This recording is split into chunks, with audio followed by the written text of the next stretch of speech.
Apakah teknik untuk menulis pendahuluan rumusan? Dalam video ini, cikgu akan kongsikan teknik untuk menulis pendahuluan rumusan dan cikgu akan menggunakan soalan-soalan SPM tahun lepas iaitu dari tahun 2010 hingga 2019. Jom kita mulakan.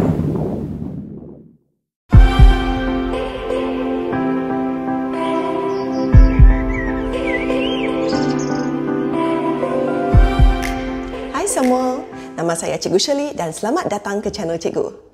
Cikgu bukan saja mengajar mata pelajaran matematik, tetapi juga bahasa Melayu. Jika ini merupakan kali pertama anda menonton channel Cikgu, ingat tekan subscribe dan notification bell supaya anda tidak ketinggalan.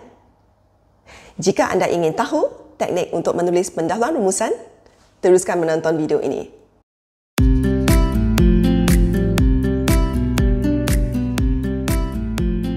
Terdapat beberapa teknik untuk menulis pendahuluan rumusan. Yang pertama ialah baca arahan soalan dengan teliti. Yang kedua ialah gariskan kehendak soalan dan kenal pasti tugasan 1 dan tugasan 2. Yang ketiga ialah tukar kata kunci dalam tugasan 1 menggunakan sinonim. Contohnya, kalau soalan adalah tentang peranan, kita gantikan dengan tanggungjawab, tugas atau fungsi.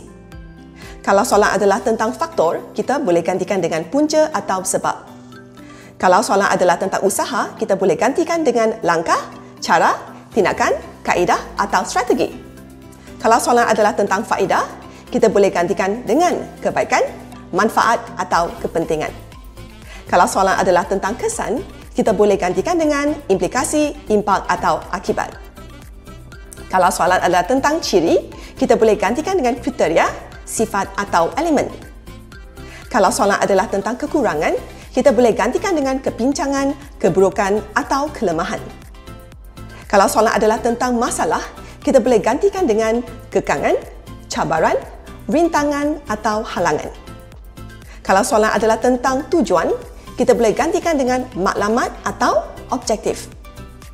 Untuk tugasan 2, kita salin bulat-bulat tanpa perlu menukar mana-mana perkataan. Dan jumlah markah untuk pendahuluan rumusan ialah 2 markah.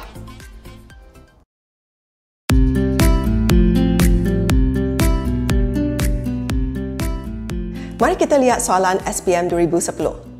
Baca petikan di bawah dengan teliti, kemudian buat satu rumusan tentang kebaikan makan coklat dan cara-cara memajukan industri coklat. Panjangnya rumusan hendaklah tidak melebihi 120 patah perkataan.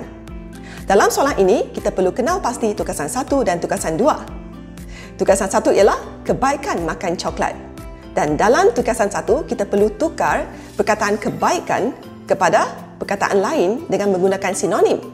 Jadi, sinonim bagi kebaikan ialah manfaat. Dan manakala tugasan 2 ialah cara-cara memajukan industri coklat. Mari kita lihat jawapan untuk pendahuluan rumusan. Rumusan membincangkan manfaat makan coklat, iaitu tugasan 1, dan cara-cara memajukan industri coklat, iaitu tugasan 2, kepada kesihatan manusia.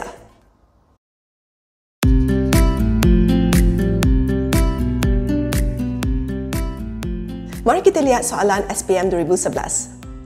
Baca petikan di bawah dengan teliti, kemudian buat satu rumusan tentang kepentingan bahasa kebangsaan dan masalah-masalah yang dihadapi untuk memperkasakan bahasa kebangsaan. Panjangnya rumusan hendaklah tidak melebihi 120 patah perkataan. Dalam soalan ini, kita perlu kenal pasti tugasan 1 dan tugasan 2. Jadi, tugasan 1 ialah kepentingan bahasa kebangsaan dan kita perlu tukar perkataan kepentingan menggunakan sinonim dan digantikan dengan manfaat. Manakala tugasan 2, kita perlu salin bulat-bulat saja, iaitu masalah-masalah yang dihadapi untuk memperkasakan bahasa kebangsaan. Mari kita lihat jawapannya. Rumusan membincangkan manfaat bahasa kebangsaan, iaitu tugasan 1, dan masalah-masalah yang dihadapi untuk memperkasakan bahasa kebangsaan, iaitu tugasan 2, di negara kita.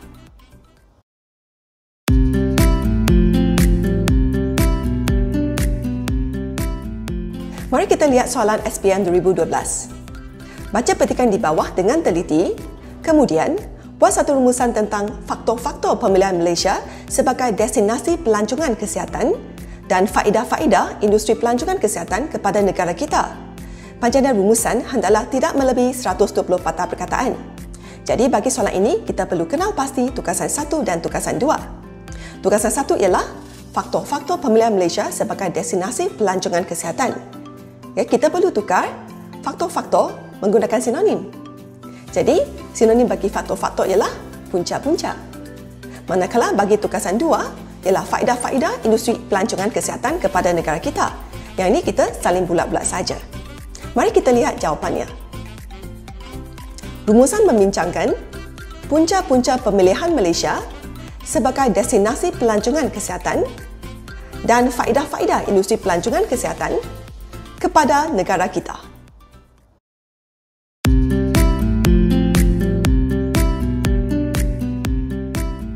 Mari kita lihat soalan SPM 2013. Baca petikan di bawah dengan teliti, kemudian buat satu rumusan tentang kepentingan hutan bandar dan cara-cara mengekalkan hutan bandar. Panjang rumusan adalah tidak melebihi 120 patah perkataan. Dalam soalan ini, kita perlu kenal pasti tugasan 1 dan tugasan 2. Tugasan 1 ialah kepentingan hutan bandar dan kita perlu tukar perkataan kepentingan menggunakan sinonim, iaitu manfaat. Manakala tugasan 2 pula, cara-cara mengekalkan hutan bandar. Mari kita lihat jawapannya. Rumusan membincangkan manfaat hutan bandar dan cara-cara mengekalkan hutan bandar.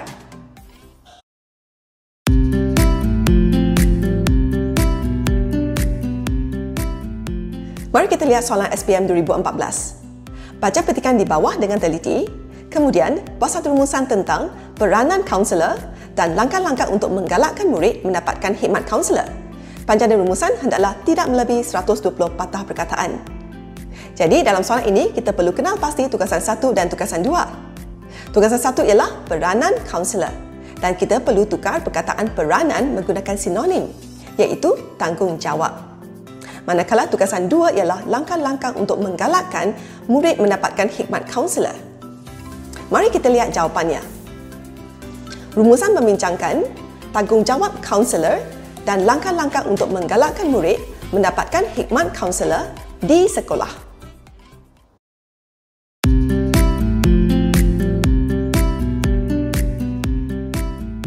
Mari kita lihat soalan SPM 2015. Baca petikan di bawah dengan teliti, kemudian buat satu rumusan tentang punca-punca berkurangnya bekalan air bersih dan cara-cara menyedarkan masyarakat supaya berhemat dalam penggunaan air. Panjang rumusan adalah tidak melebihi 120 patah perkataan. Dalam soalan ini, kita perlu kenal pasti tugasan 1 dan tugasan 2. Tugasan 1 ialah punca-punca berkurangnya bekalan air. Dan kita perlu tukar perkataan punca-punca menggunakan sinonim, iaitu faktor-faktor. Manakala tugasan 2 ialah cara-cara menyedarkan masyarakat supaya berhemat dalam penggunaan air. Mari kita lihat jawapannya.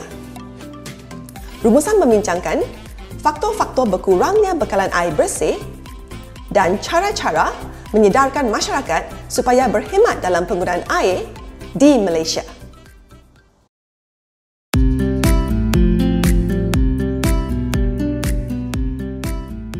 Mari kita lihat soalan 2016. Baca petikan di bawah dengan teliti, kemudian buat satu rumusan tentang cara-cara memupuk semangat patriotisme dalam kalangan remaja dan kepentingan memupuk semangat patriotisme. Panjangnya rumusan hendaklah tidak melebihi 120 patah perkataan. Dalam soalan ini, kita perlu kenal pasti tugasan 1 dan tugasan 2. Tugasan 1 ialah cara-cara memupuk semangat patriotisme dalam kalangan remaja. Dan kita perlu tukar perkataan cara-cara menggunakan sinonim, iaitu langkah-langkah. Manakala untuk tugasan 2, kita perlu saling bulat-bulat saja, iaitu kepentingan memupuk semangat patriotisme. Mari kita lihat jawapannya. Rumusan membincangkan langkah-langkah memupuk semangat patriotisme dalam kalangan remaja dan kepentingan memupuk semangat patriotisme.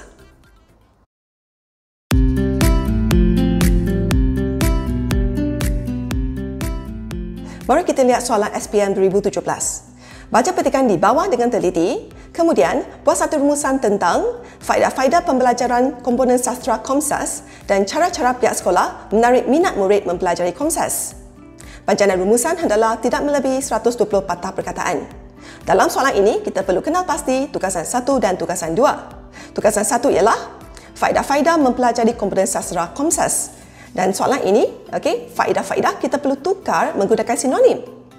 Jadi, faedah-faedah kita boleh gantikan dengan manfaat-manfaat.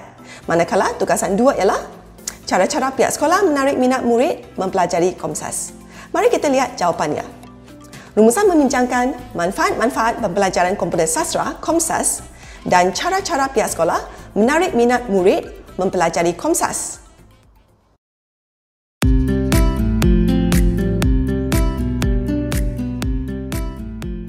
Mari kita lihat soalan SPM 2018. Baca petikan di bawah dengan teliti, kemudian buat satu rumusan tentang persediaan-persediaan graduan sebelum memasuki alam pekerjaan dan usaha-usaha yang perlu dilakukan untuk mengurangkan masalah pengangguran. Panjangan rumusan hendaklah tidak melebihi 120 patah perkataan. Jadi dalam soalan ini, kita perlu kenal pasti tugasan 1 dan tugasan 2. Tugasan 1 ialah persediaan-persediaan graduan sebelum memasuki alam pekerjaan. Dan soalan ini, kita perlu tukar persediaan-persediaan menggunakan sinonim, iaitu persiapan-persiapan. Manakala untuk tugasan 2, kita hanya perlu saling bulat-bulat saja. Dan tugasan 2 ialah usaha-usaha yang perlu dilakukan untuk mengurangkan masalah pengangguran. Mari kita lihat jawapannya.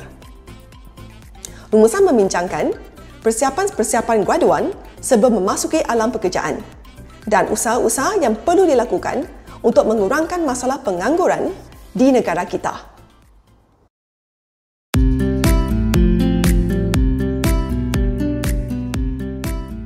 Mari kita lihat soalan SPM 2019. Baca petikan di bawah dengan teliti, kemudian buat satu rumusan tentang peranan Persatuan Ibu Bapa dan Guru PIBG dan cara-cara menarik minat ibu bapa bergiat aktif dalam PIBG. Panjangan rumusan adalah tidak melebihi 120 patah perkataan. Dalam soalan ini, kita perlu kenal pasti tugasan 1 dan tugasan 2. Tugasan 1 ialah peranan Persatuan Ibu Bapa dan Guru PIBG. Dan bagi tugasan 1, kita perlu tukar perkataan peranan menggunakan sinonim, iaitu tanggungjawab.